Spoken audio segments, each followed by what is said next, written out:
work has a title on the design on origins in Mexico. So the speaker for this work is Elsa Vázquez Milana. Sorry, Velázquez Milana. Thank you, Dr. Alejandro. And as he has already said, the title of my presentation is on the design methodologies for agricultural machines in Mexico. Let's start with some general information about the agricultural sector in Mexico. Present the objective. Then I will move on to the design choice and methodologies. Particularly, I will focus on the systems approach in design, about the agricultural machinery design in Mexico. After that, I will present a case study. And lastly, a systemic analysis of agricultural machines design and the conclusions. To give you some background, Mexico is the 12th largest producer in the world and has a cultivated area of 22 million hectares. From those, the 30% is cultivated in a non-mechanized way. Although there are in the market global brands of agricultural machinery like balers, sprayers, combine harvesters, and seeding equipment, but these technologies are only available for large-scale farmers due to its high cost and large dimensions. And that is because the 80% of the production units in Mexico are less than 5 hectares. Shows the 3 types of agriculture in Mexico. The red zones are the subsistence agriculture. In blue, the transition agriculture. And both represent the 72% of production units in Mexico. Then we have the commercial agriculture in green. That is the other 28%. If you look at this graph, the value of imported agricultural machinery in Mexico have a value of more than $150 million, according to INEGI. And as can be observed, the technological development in Mexico in the agricultural sector is an aspect that must be addressed, especially for the agricultural machines designed for small farmers, because they don't have the resources to buy large or with lots of technology. So in this context, this presentation is to analyze the foundations and the scope of design theories and methodologies as the first step to propose a methodology for the design of agricultural machines that seeks to reach the traditional design process through systemic methodologies. With this purpose, this timeline summarizes some of the theories and methodologies found in the literature. It starts in 1946 and it ends in 2016. And I'd like to mention some of the most relevant methodologies. One is the TRIZ methodology. This methodology is for the resolution of problems. Then we have the theory of technical systems by Vladimir Kupka. And the aim of this methodology is to information processes in a complex machine or that assembly needs to function. Then we have, with another point of view, the axiomatic design. This is a mathematical approach. It is the most accepted in the industrial sector because it is documented in the design of software, design of products, and the design of manufacturing systems, and in the decision-making processes. Then we have the V model. The V model is a German methodology, and the basic characteristic of this methodology is the direct connection between all the stages in the design and its validation and verification. Another methodology is the design structure matrix to structure the design components in a machine, for example. And with another point of view, during the last 8 years, have been developed some methodologies with a systems approach. But what is a systems approach? Well, the systems approach is an approach that takes a more comprehensive problem, understanding the context, the stakeholders, and the systems in a broader system. And well, these are the whole systems thinking and integrative design. This is an American methodology in which, through 17 principles, are established the guidelines for the process design. And this methodology tries to encourage the creativity and the multidisciplinarity, and also the feedback between them. Then we have the whole systems design. That is an Australian methodology. And this methodology proposes a coping between the traditional design process and the environmental analysis of a design, and the effects that in a design in the environmental aspect. Then we have the Getting Design Right. This is an American methodology. In this methodology, it incorporates the user, the consumer, and the owner, and the views about the requirements and the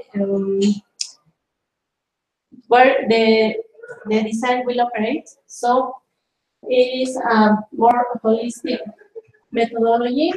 Then we have the design methodology for appropriate technology, technology that is developed to be applied in a community where the resources are of technological resources are limited. The main objective of this methodology is to involve the user's voice, solution for the design of the design, and also the construction of the product. The last one is the local oriented manufacturing. This was developed in Japan in 2016, and this methodology on the design and the construction of a product made by the local resources available in the community. Now I will explain why a systemic approach is relevant for the design of agricultural machinery. The first reason is because the design process is a complex system. It involves different points of view, different methods. The second and the third one are because the product that we want to design must comply with the functional requirement and must be designed for the appropriate context of the small farmers. Consistent with this, the methodology that we propose of methodologies to support the mechanical design and also the systemic approach in order to reflect on the factors, sectors, and the requirements relevant to this type of machinery. In the mechanical domain, it's going to be considered the theory of inventive problems, to solve contradictions in the innovative design. The design structure matrix to choose the available resources in an ordered manner. Then we have the Phylomorph and effect analysis, obviously to evaluate the design in all these stages. And then we have the systematic approach in which we want to consider the context, the context of the small farmers, the stakeholder requirements, and the environment. My next point is in regard to the technological developments in Mexico that are promoted by international or national institutions, INIFAP, and international and the CINIT, or academic sectors like the Antonio Narro University and the University of Chapingo. Some of the developments are remote sensing for land use classification, drones to monitor agricultural lands, and then we have also sensors for the efficient application of fertilizer. These are only a few. There are also CN equipment made by the Antonio Narro University and some others. Let's take now a case study. The case study is a multiculture. This multiculture is a flexible machine and can attach various farm implements like those for seeding, for weed removal, also for spraying machines. And well, this type of machine is the most appropriate for small farmers since it is small. And this machine has 4 subsystems: the support system, the transmission system, the operating system, and the engine system. This is general some functions of the multiculture. And as I have said, the multiculture is very flexible and is versatile. But according to the methodology that we propose, it is necessary to test the dynamic performance and the structural performance of the machine. So we have to make some real-time experiments to detect the noise levels of the machine, also test the mechanical variations and the model analysis, then also the quality of work and the power of traction. These real-time experiments will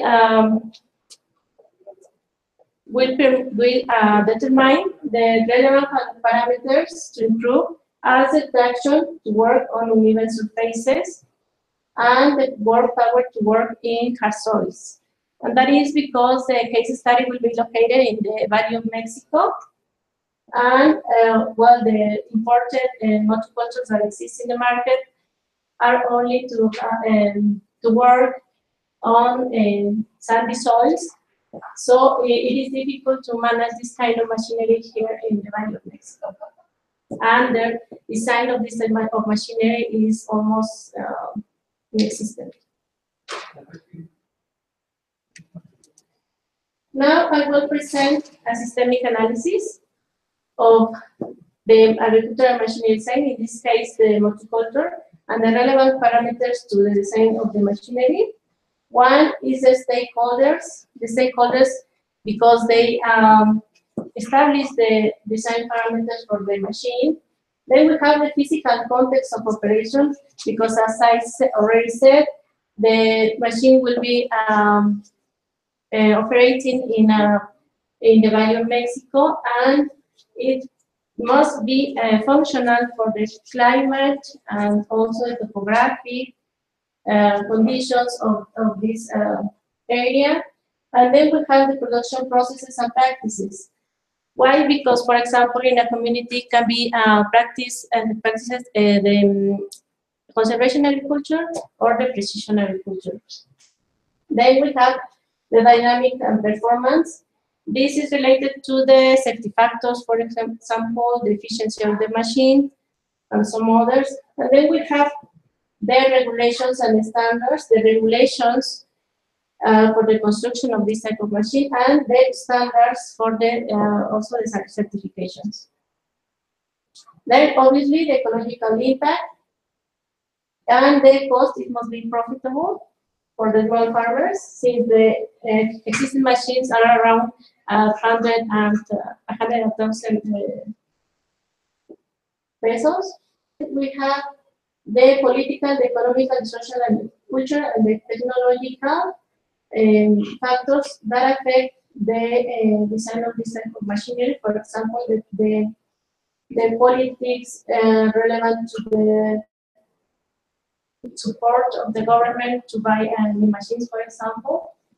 And well, this is the whole systemic view of the agricultural machine design in a systems approach. So finally, I'd like to highlight the systems approach importance as complement to the design process, and also the real-time experiments in order to obtain more information about the real needs that the farmer require. And well, that's it. If you have any questions. Well, we thank Elsa for the presentation. And we have time for some questions. Is there any question? No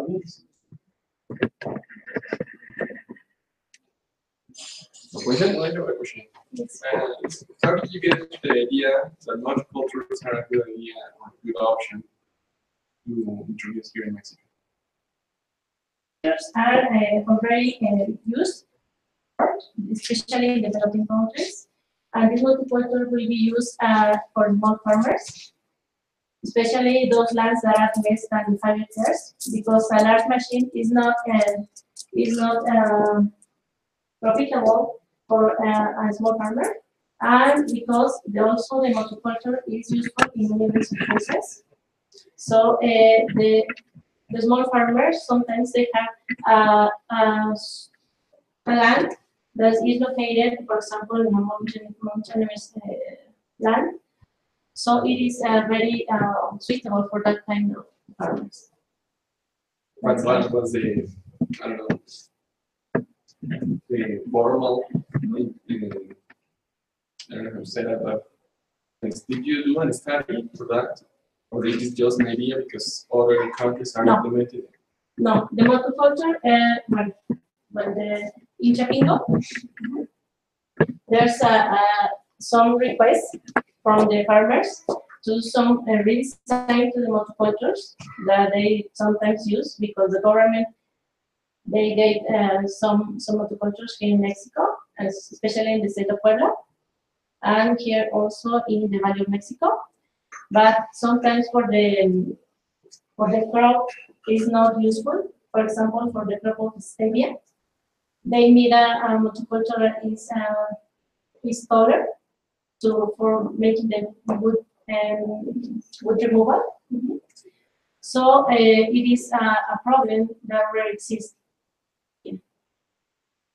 And That's also, all request. if I can, Yeah, sure. I would like to know if you're considering in this methodology because, as you said, in Mexico we have no any kind of methodology in this field. But how can you consider about green energies? Because I think in the path of other countries, but they are changing and they are going for green energies. Yes. So can we not just follow the path of other countries, but go a step forward? No. The vision of this methodology is also taking account the environmental aspects of the design. So it will be considered a more holistic view of the problem, not just the technical, as I said. So it will be the further step in the methodology. Right now, we are just considering the factors that affect this type of machinery, but the validation and the application of the methodology is the next step. It's a further work, and it might be considered that kind of green energies in the design of the project. It depends on the real-time experiments, as I said, and the requirements collected by the users. Is there any other question? I have one. Actually, this is more or less related with the amount of investment that the farmer will have to do. As you mentioned now, the government has given some of this machinery to people. But if in the case that somebody would like to buy it, like to take the investment back in this return on investment, do you have any idea? Like, because as you mentioned here, these ideas are for people with small land to big work. So is it going to be somehow profitable for them systems, or maybe a modification or something that they already have? Well, it depends on the crop they have, because for example, if they grow maize, for example, it is the cost is very low, so it will take longer. But for example, for other crops like stevia that has already a boom, it depends. But also one of the benefits of this kind of machinery for small farmers is because here in Mexico, the 22 percent of population is in the agricultural sector. So there's not enough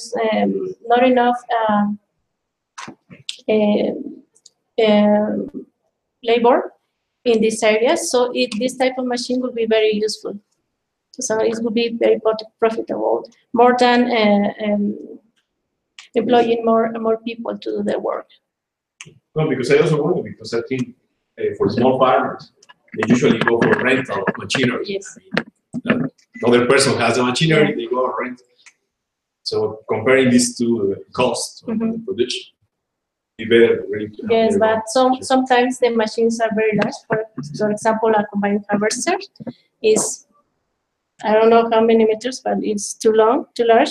Sorry, and for a small land, it is impossible to turn the machine. So it is much more useful a small machine for this kind of plants. Thank you. Any other question? Well, I saw your methodology. Usually, there is also a very important part of these studies. Like there is a kind of benchmark. Like I haven't seen that pretty much throughout in this presentation.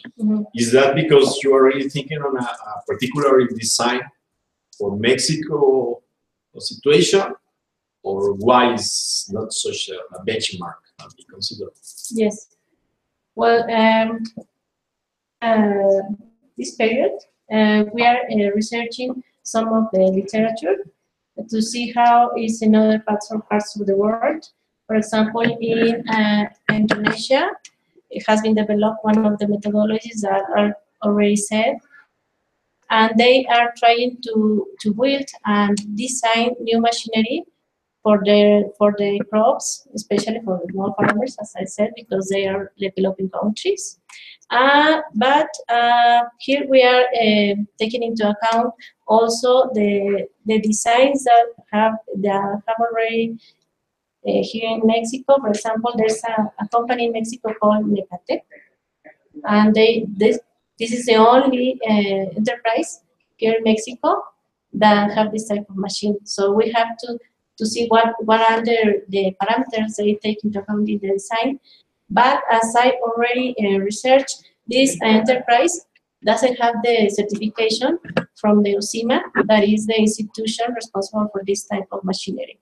So there's a lack of interest, I think, maybe for the company to see what is the real problem, because sometimes the farmers also are saying that the culture is not working properly.